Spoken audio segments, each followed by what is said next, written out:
केंद्रात राज्यात सगळीकडे भाजप शिवसेनेची युती आहे, पण एका झेडपी अध्यक्षपदासाठी या दोन पक्षात अक्षरशः गँगवॉर सारखी हाणामारी साताऱ्यात झाली।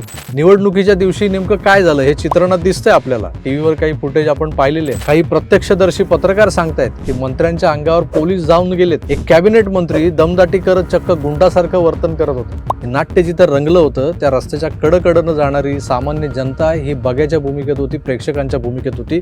खरं तर हे तीनही पक्ष सत्तेतले पक्ष आहेत हे ती जनता बघत होती। साताऱ्याच्या झेडपीसाठी जीवाचा आकांत करणारे चारही स्थानिक मंत्री उद्या कॅबिनेटमध्ये मांडीला मांडी लावून बसतील, पण बघ्याच्या भूमिकेत असणाऱ्या जनतेच्या मनातून तर ते साप उतरलेच असतील ना। लोकशाहीच्या नावाखाली आपल्या देशात आपल्या राज्यात काय काय चाललंय आणि याच लोकशाहीत जो मतदान करणारा मतदार राजा आहे तो फक्त मतदानाच्या दिवशीच राजा असतो हे पुन्हा एकदा सिद्ध झालं। आणि बाकीच्या दिवशी निवडून आलेले आमदार, खासदार, मंत्री, नगरसेवक हे बादशाह असतात। यालाच तर लोकशाही म्हणतो। मित्रो, साताऱ्यातल्या लोकशाहीच्या नावाखाली झालेल्या गँगवॉर बद्दल तुमचं मत काय? होय, हे गँगवॉर होते माझ्या मते। बिहारला शिव्या घालणारे आपण महाराष्ट्रीयन लोक आता बिहारच्याच वाटेने चाललोय असं नाही का वाटत तुम्हाला?